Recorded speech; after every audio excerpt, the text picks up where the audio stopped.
Oomisha garaagaraa oomishuudhaan jireenya ofii fooyyeffachuun danda'ama kan jedhu irratti har'aan tanagaa kan isin daawwachiifnu lafa takka irratti waan adda addaa oomishuudhaan ittiin jiraachuudhaaf tokkoffaa kan nama barbaachisu mootora yookaan jenereetara bishaan lafa keessaa baasuudha. Mootorri haala kanaan riizilfillee ta'ee jira. Kunis mootora. Inni kun yoo hattuqamu ta'ee inni kun ammoo dalagaa. Haga inni kun dalagu immoo inni kun tolfamee deebi'a jechuudha. Eegasi mootora bifa kanaan eega qopheeffattee booda wacintee guddoon isa kana haala kana fakkaatuun eega mootorri dalagee booda biiriin ni qotama. Bishaan haala kanaan lafa keessaa baafama jechuudha. Haala kanaan bishaan lafa keessaa ni baafama. Erga bishaan lafa keessaa baafamee haala kanaan tuubboo yookaan uleeyyii itti godhamee ooyiruu keessa kan bittinaa ta'e jechuudha. Bakka hundatti kan wal ga'u ta'a, kan raabsamu ta'a. Eega raabsamee booda haala kana fakkaatuun mukkeen garaagaraa dura ni dhaabama. Mukkeen fakkeenyaaf qilleensa qabuudhaaf akkasumas firiin isaanii bu'aa qaban jechuudha. Mukkeen kun mukkeen nyaatamanidha. Firii mimmi'ootu takka of keessaa qaba. Gama kaaniinis qilleensa waan silaa namni barbaachisu irraa qilleensa ni qaba jechuudha.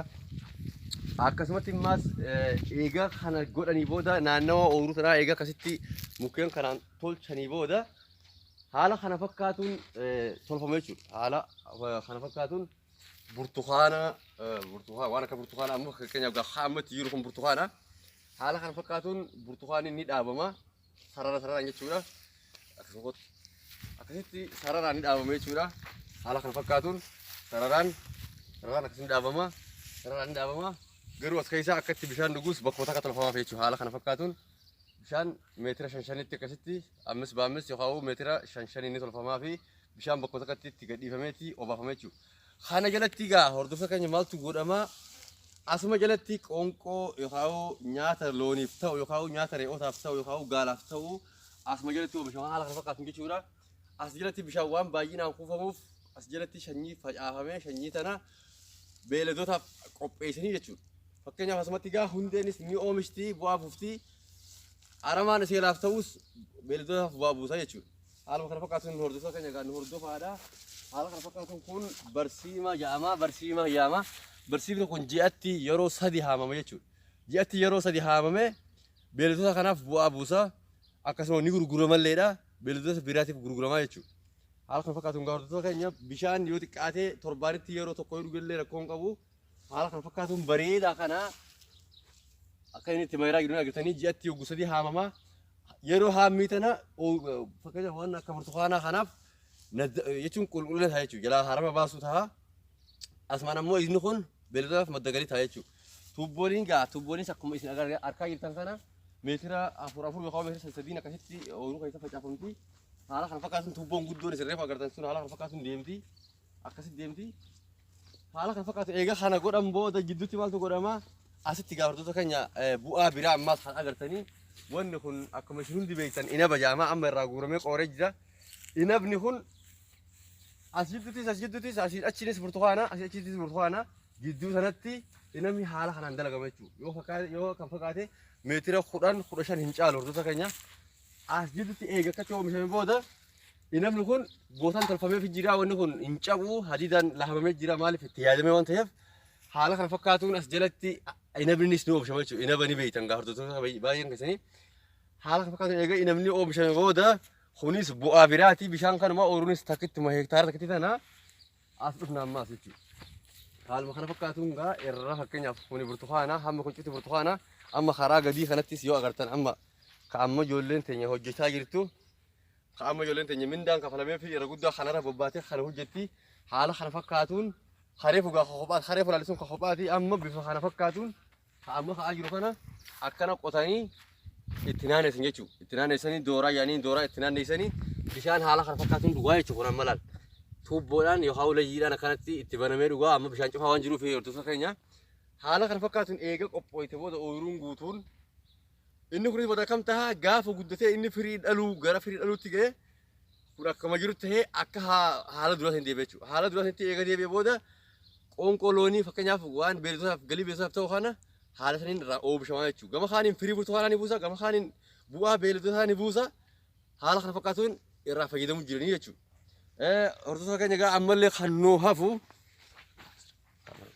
haala kana laal egaa amma asitti illee kun jalqaba akkas ture jechuudha. Jalqaba inni kun fakkeenyaaf jalqaba akka isaan maree fulaalee kanatti lay tuubboodhaan kanuu fi ture amma garuu tuubboo guddootti bananiituma haala kana fakkaatuun dhugaa jechuudha.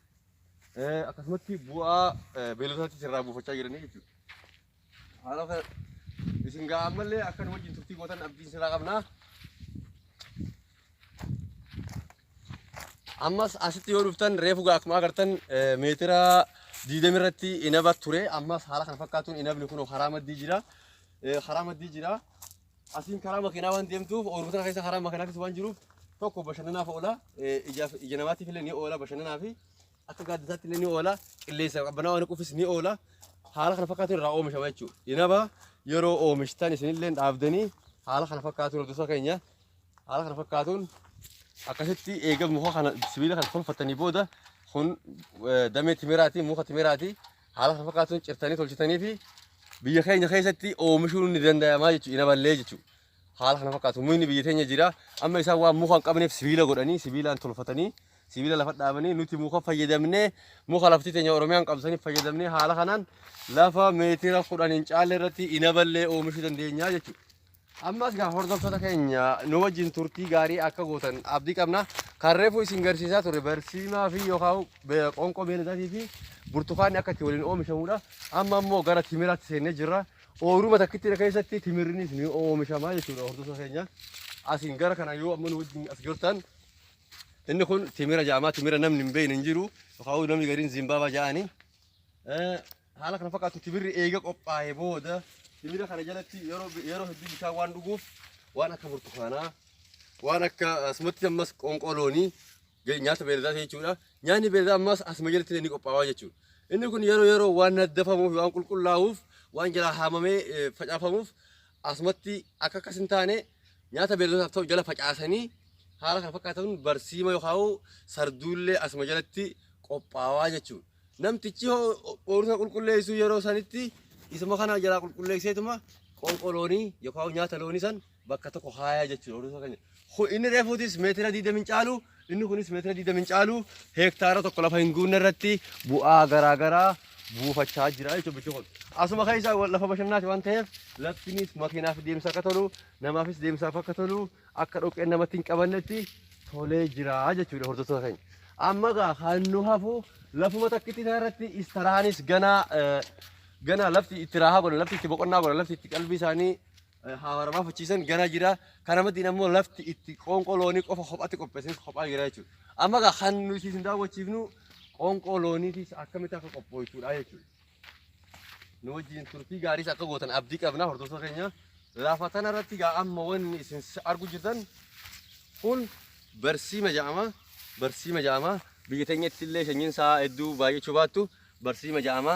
Isa reefu burtukaana faa jalatti daawwachaa turatanii timira faa jalatti jechuudha. Amma haala kana fakkaatuun kophaatti facaafame yookaan re'ootaaf yookaan hoolotaaf yookaan gaalaaf illee ni ta'a horiif illee ni ta'a. Haala kana fakkaatuun nyaata viitaamina baay'ee horiidhaaf qabu nyaata bu'aa guutuu nyaata horii kana haalaan gabbisu jechuudha. Itti beekanii haala kana fakkaatuun ooyiruu lafa heektaara lafa meetira 50 hin caalle irratti qubatee jira jechuudha barsiifni kun. Asuma jala haala kana fakkaatuun kunis ni jira. Kun bakka takkatti haamamee hidhaadhaan akkasitti loowwaniif yookaan beeladootaaf kan namaa jechuudha. Haalli inni itti bishaan dhugus tuubboo guddoo irraa eega dhufe haala teekinooloojiitiin bishaan asiin ol baafama asiin itti biifama jechuudha. Tinni godheetii akkasitti gamaa gamaan facaasee bifa rashaashaatiin jechuudha. Akkasitti biifaa jechuudha. Jaljee lafa gannaqee lafatti wanta godhu haala kana fakkaatu samiirraa akka waan itti roobuutti itti biifaa obaasaa jechuudha.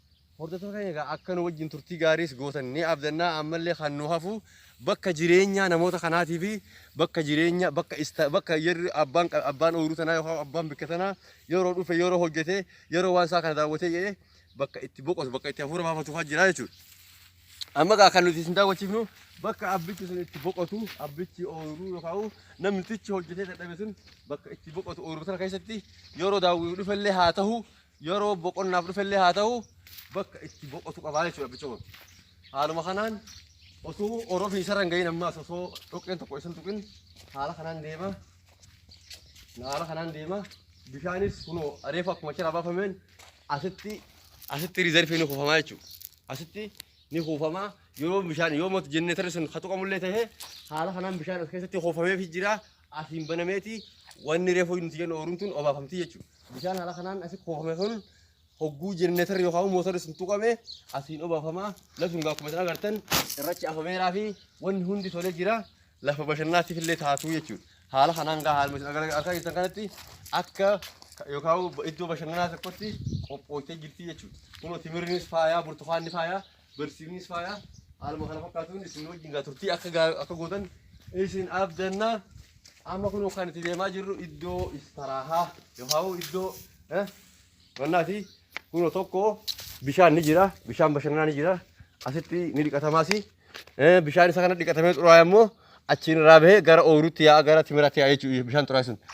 Amma kun bishaan dhiqataaf qophaa'ee jirudha. Bishaan dhiqataati. Gaafa asitti dhiqatame ijoolleen gizee itti bashannante yookaan guyyaa gurguddaan gizee itti bashannanan bakka irraa banamuun qaba, bakka saniin bahee ooyiruutti deemaa jechuudha. Achumaan bahee aalattiin kutuu bu'aan ala hin oolu, asumaan gara ooyiruutti deebi'ee ooyiruu saniif bu'aa buusaa jechuudha. Haala kana fakkaatuun kunoo saaraan keessatti tolfatanii jiranii iddoon kun amma iddoo teessuma yeroo namni baay'een dhufe nama itti boqochiisan jechuudha. Amma gaa dhukkee irraa waan kaayameef malee kun teessoodha jechuudha. Kun soofaa galee garaagaraati. Akkuma isin argaa jirtan kun soofaadha. Soofaa garaagaraati. Ni agartan jeetiin abdadha. Haala kanaan ni qopheeffatanii kunoo akkuma nama bakka bareedduu magaalaa jirutti nama ooyiruu fakkaatu haala kanaan qopheeffatanii kunoo kunis iddoo teessumaati tolfamee jira jechuudha. Akkasumas hordoftoota keenya yoo fakkeenyaaf amma gaaffii deebii fa'aa godhuu yoo fedhan suuraalee garaagaraa fa'aa ka'uu yoo fedhan iddoon teessuma isaanii kana fakkaata. Kaanis dhufnee wajjin ilaalla. Kunoo akkanuma asitti yoo keessummaa fa'aa wajjin ta'an ta'e haala kana fakkaatuun waan nama reefu lagaa ture miti. Haala kana fakkaatuun zannat yaa'anii turraa bashannanuu isin jira. Nutis haaluma kanaan bashannanaa turre haleessaas akkasuma bashannanuu jirra. Eegaas dhufnee daawwii jalqabne haala kana fakkaatu irraa haa godhaa jirra. Hundaa biyya Suudii keessatti hordoftoota baay'atuuf biyya Suudii keessatti isa kana immoo akkamiin biyya teenya keessatti bu'aa irraa argachuu dandeenya kan jedhudha. Biyya teenya keessatti akka itti bu'aa irraa argachuu dandeenyu nutis haala kanaan teekinooloojii fayyadamnee jireenya akkanaa kana keessa jiraachuu osoo dandeenyu lammiileen teenya maaf biyyaa baqatanii gara biyya namaatti deeman kan jedhutu anis naquuqeen viidiyoo sana isiniif waraabee biyya namaa keessatti gaa nuti baqanneetiti haala kanaan uummata tajaajilutti jirra. Biyya teenya keessatti hoo biyya bareedu san keessatti hoo akkana jiraachuuf maaf hin danda'amne kan jedhutu anis naka kaasee amma gaa kan nu hafu kunoo kanneen as keessa jiran kana laal kanneen amma kuni mana warra saniiti jechuudha. Gaafa magaalaarraa dhufanii asitti bashannanuu fedhan asitti bashannananii akkasumas gaa beeyladoonnis ni jiranii.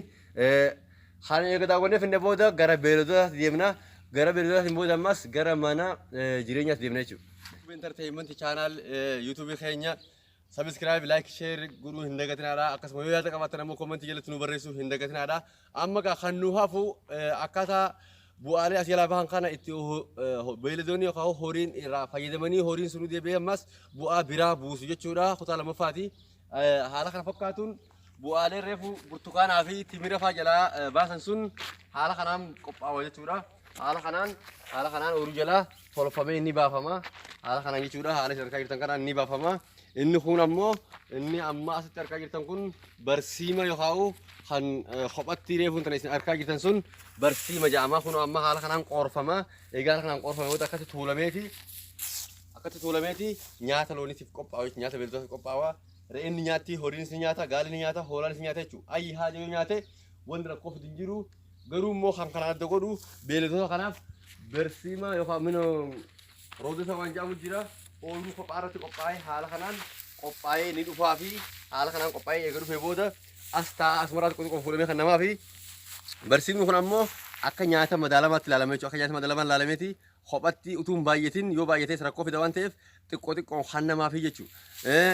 San caala garuu wanni nuti irratti xiyyeeffannee jirru bu'aa gartee ooyiruu keessaa argame san bu'aa maasaa keessaa argame san akkamitti horiin irraa fayyadamaadha.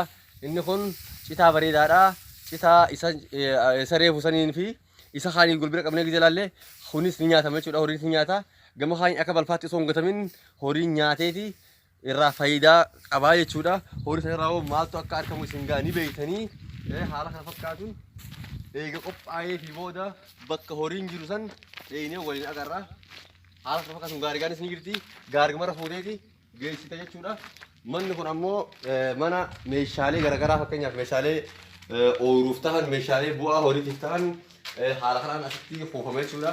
Eegasitti kuufamee booda horiif ammas wanni qophaa'u asitti akka nyaata akka gartee nyaata biraatti waan akka khubzii daabbolee garaagaraa jechuudha. Khubziidha kuni horiidhaaf maxaa marraa yookaan hoteelotarraa walitti qabamee asii buufamaa fi haala kana fakkaatuun yaa timiraa wanni ni jirti jechuudha. Ooyiruufis kan barbaachisu fakkeenyaaf burtukaanotaa fi timira ibsan kan barbaachisu xaa'oon akkuma isin agartan kana xaa'oodha kunis huccus xaa'oodha ni qophaa'aa fi jechuudha. Mana kana keessatti qophaa'ee taa'aa asirraa xiqqoo xiqqoon kan fayyadaman ta'a jechuudha. Inni egaa amma karaa deemnu karaa bakka horiin yookaan beelladoonni jiranitti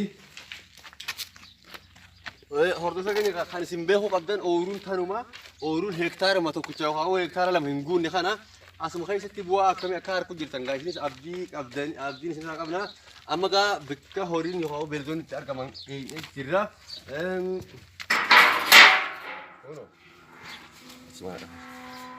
Laala amma beelladoonni haala kana fakkaatuun kun as keessatti kutaan tolfamee fi gaaddisni tolfamee fi gaaddisni kutaan akka jirtan kanatti gaaddisni tolfamaa fi asitti immoo iddoon bishaanii akka beelladoonni hin balleessine haala kana fakkaatuun bifa ammayyaa'aadhaan tolee fi jira. Kun layyii bishaanii hoggaa ta'u tuubboo bishaanii hoggaa ta'u alarraa bishaan naqaa fi horiin bakka kana hin dhaqqabu horiin asuma bishaan dhugeeti. Iddoon kun wanni kun sibiilaan tole waan ta'eef asumarraa asirraa dhugaa. Iddoo nyaataatis akkasuma haala kanaan tolfamaa fi iddoo nyaataa haala kana fakkaatuun asitti simintumarraa simintota tolfamaa fi simintoo fi wanti dhaabee tolfamee fi booda kun immoo amoolee yookaan soogiddi bifa kanaan qophaa'ee fi akka arraaban tolfamaa.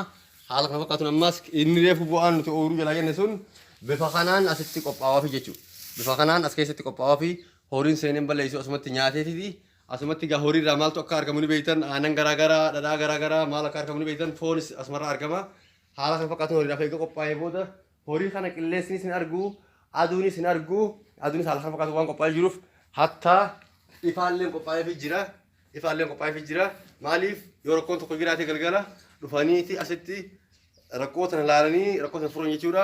Yoo dalagaallee kan dalagamu ta'e halkan dalaganii jechuudha. Haala kana fakkaatuun hordoftoota keenya ammallee kan nu hafu horiidhaan wal qabatee jechuudha. Horiidhaan wal qabatee ammallee kan nu hafu horiinis kun haala kana fakkaatuun warri yookaan garaa qabus warri yookaan rakkina biraa yoo qabaatan ta'es as keessatti kutaa kana keessatti walitti qabamaa jechuudha.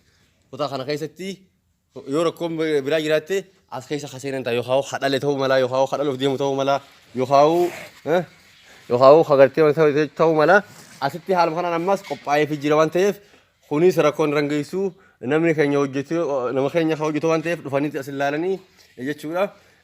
Egaa hordoftoota keenya haala kanaan biyya teenya irratti maaliif hin hojjenne biyya teenya irratti maaliif hin hojjenne maaliif soora qurxummii taana maaliif soora allaattii taana maaliif daangaa biyya namaa irratti rasaasaan dhumne maaliif biyya namaa keessatti saree taana hayyuutu anis viidiyoo tan akka waraabu na taasise viidiyoo tan irraa ammas barnoota gaarii akka fudhatan abdiin qaba amma gaa hannuufu iddoo teessuma namni gizee hojjete itti galuuti sun ammoo waan xiqqoo waan taateef garuu irra guddaa wanni ani isinirraa barbaade lafa hektaara lama hin caalle tan irratti akkamitti namni bu'aa akkamii buufachuu akka danda'u isin barsiisuudhaaf har'a viidiyoo tan waraabne bu'aa gaarii akka irraa argatanis isiniifin abdii qaba maaliif jennaan horii hamma kana hin caalle lafa tanarratti asitti kunuunsuu haaluma kanaan oomisha garaagaraa lafa tanarraa oomishanii bu'aa buufachuu lafa hektaara lama hin caalle irratti jechuudha.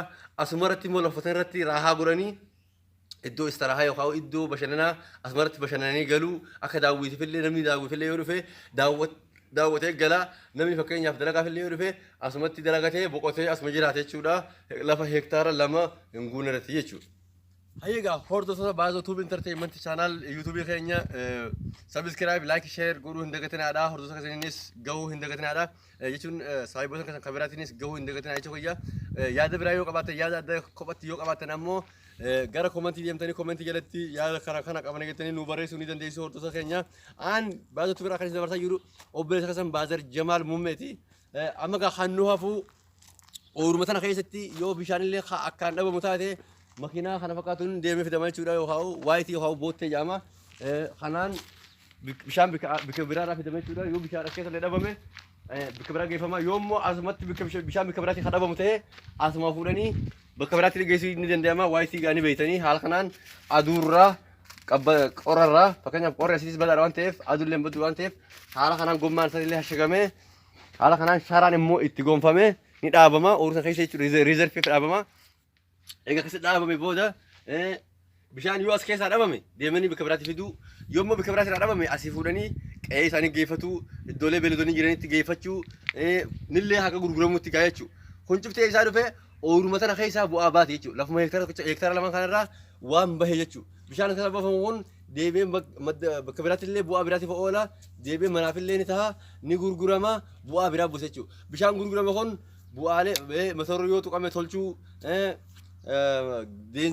naaftaa ittiin bituu bakka kanaaf oola fakkeenyaaf qoonqoo loonillee kan biraa barbaachisu yoo jiraate ittiin bituu fi maallaqa hojjettoota kafaluu kanaaf ni oola baay'ee takka bishaan kana qoftiinuu bu'aa gaarii buusa bu'aa addaa buusa jechuudha lafa heektaara kana qofarraa amma gaa hordoftoota keenya hannoo haaluma kanaan iddoo hojjettoonni itti jiraatanidha egaa qe'een tuni lafa heektaara lama hin caalle irratti iddoo tolfamteedha haaluma kanaan gaa hordoftoota keenya hojjettootaafis akkasumatti iddoo jireenyaa bareedduu godhanii fi haala kana fakkaatuun akka itti qabbanaa'uu fi akka tolfamuuf mukkeen illee dhaabamee fi haala kana fakkaatuun qe'een gibbiidha qe'een jechuun mooraadha mooraan kana eega ijaaramee booda wanni tokko illee dhufee hojjettoota hin jeequ amma gaa kan asii inni kaafuu qe'ee hojjettoota tokkoni qe'ee hojjettoota keessa asuma wanni xiqqoon tan nu hafte qe'ee keessa waan ta'eef lukkuulee hojjettoonni itti fayyadaman jechuudha lukkuu tana haala kanaan asitti eega qopheessanii fi booda